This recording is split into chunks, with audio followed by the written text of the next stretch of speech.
चलिए दोस्त, आज जो है कक्षा 10 के केमिस्ट्री की दूसरी क्लास है और चौथा प्रश्न है यूपी बोर्ड में कैसे प्रश्न पूछे जाते हैं, उन प्रश्नों में क्या मैटर, कितना लिखना है।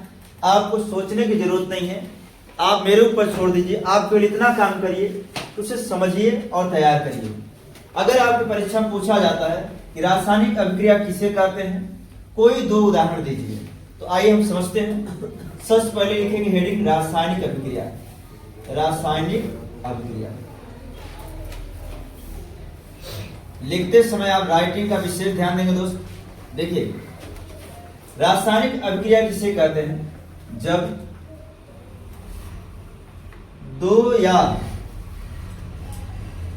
दो से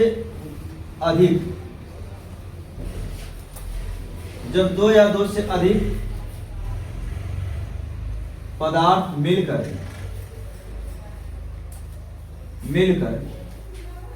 जब दो या दो से अधिक पदार्थ मिलकर एक या एक से अधिक नए गुणधर्म एक या एक से अधिक नए गुणधर्म वाले पदार्थ का निर्माण करते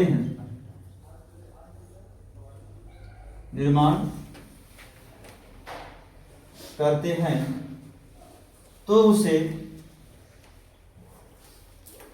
रासायनिक अभिक्रिया कहते हैं।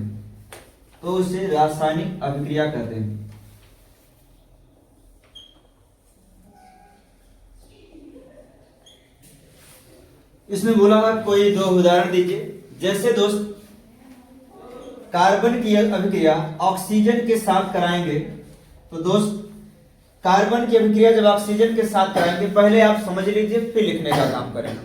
सभी बच्चे पहले समझते रहिए।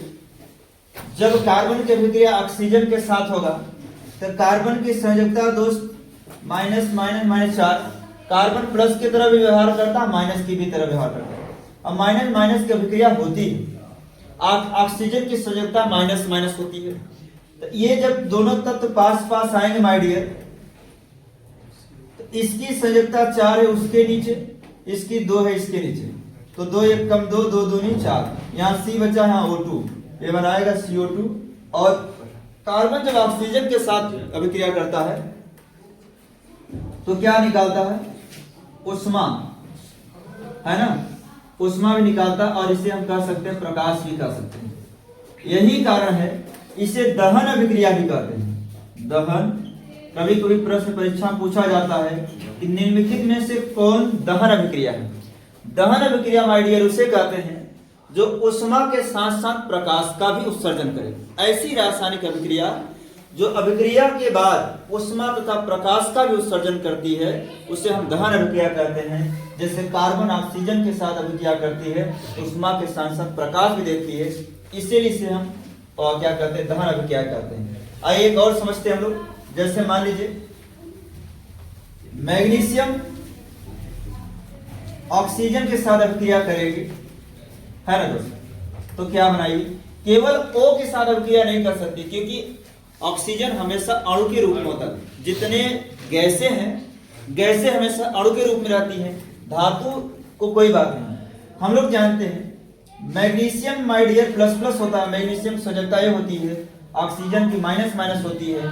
जब मैग्नीशियम ऑक्सीजन के साथ मिलेगा तो बनाएगा मैग्नीशियम ऑक्साइड। इस तरीके से आपको इसके साथ में रासायनिक अभिक्रिया को सिखा रहे हैं। अब यहाँ ऑक्सीजन 2 है, यहाँ ऑक्सीजन है, इन्हें संतुलित करना। यहाँ 2 का गुणा कर दीजिए तो मैग्नीशियम 2 हो गया, यहाँ मैग्नीशियम 2 है, यहाँ 2 का कर दीजिए। आपसे पूछा था कि आप साफ सुथरे में लिखेंगे कि रासायनिक अभिक्रिया किसे कहते हैं, कोई दो उदाहरण दीजिए। जब 2 या 2 से अधिक पदार्थ, हमने कार्बन और ऑक्सीजन 2 पदार्थ हैं, 2 या 2 से अधिक पदार्थ मिल करके एक या एक से अधिक, यहाँ एक चीज थोड़ा दिक्कत है, हाँ, एक या एक से अधिक नए एक या एक से अधिक नए गुणधर्म वाले पदार्थ का निर्माण करते हैं तो उसे रासायनिक अभिक्रिया कहते हैं, है ना। नोट कर लीजिए।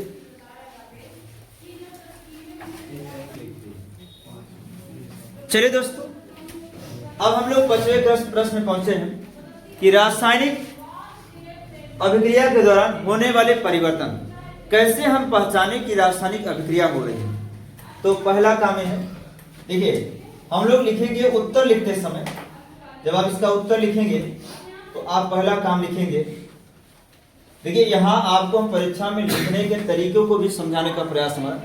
आपको लिखना पहला काम कि रासायनिक अभिक्रिया के दौरान निम्न परिवर्तन होते हैं। निम्न परिवर्तन होते हैं, ठीक है। अब जहां पर ये समाप्त होता है उसी यहां पर आपको स्टार बनाना है ना। अब आपको लिखना है, पहला लिखना है रंग में परिवर्तन। रंग में परिवर्तन। फिर लिखना है अवस्था में परिवर्तन।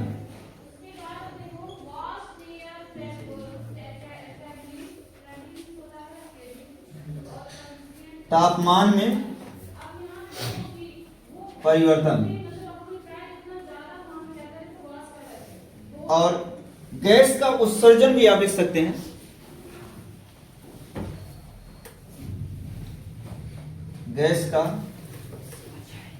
गैस का उत्सर्जन है ना, गैस का निकलना या उत्सर्जन। आप इतने पॉइंट लिख देंगे, आपको फुल नंबर मिल जाएगा। क्या? रासायनिक अभिक्रिया के दौरान निम्न परिवर्तन होते हैं: रंग में परिवर्तन, अवस्था में परिवर्तन, तापमान में परिवर्तन और गैस का निकलना। हो सकता है दो गैसों की अभिक्रिया कराएं, ठोस बन गया, या जल और गैस की अभिक्रिया कराएं तो उसकी जो अभिक्रिया प्राप्त हुई उसकी अवस्था कुछ और। जैसे एक बात कहें कि मैग्नीशियम क्या है? सॉलिड है, धातु है, और ऑक्सीजन के साथ अभिक्रिया करती है। ऑक्सीजन क्या है? गैस है, तो बनाती क्या है? Magnesium oxide. ये बताओ मैग्नीशियम ऑक्साइड क्या है? ये हमारी जो है मैग्नीशियम ऑक्साइड क्या है? सॉलिड होता है। क्या होता है? मैग्नीशियम ऑक्साइड जो है सॉलिड होता है। ये देखिए दो गैस मतलब एक ठोस और एक गैस मिलकर के क्या बना लिया? ठोस बना लिया, मैग्नीशियम ऑक्साइड। तो ये क्या हो गया? इनकी अवस्था में क्या हो गया? परिवर्तन हो गया। जो उष्मा लेगी वह उष्मा शोषी होगी, जो उष्मा देगी वह उष्मा क्षेपी अभिक्रिया होगी, है ना। इन अभिक्रियाओं को आप आगे देखेंगे।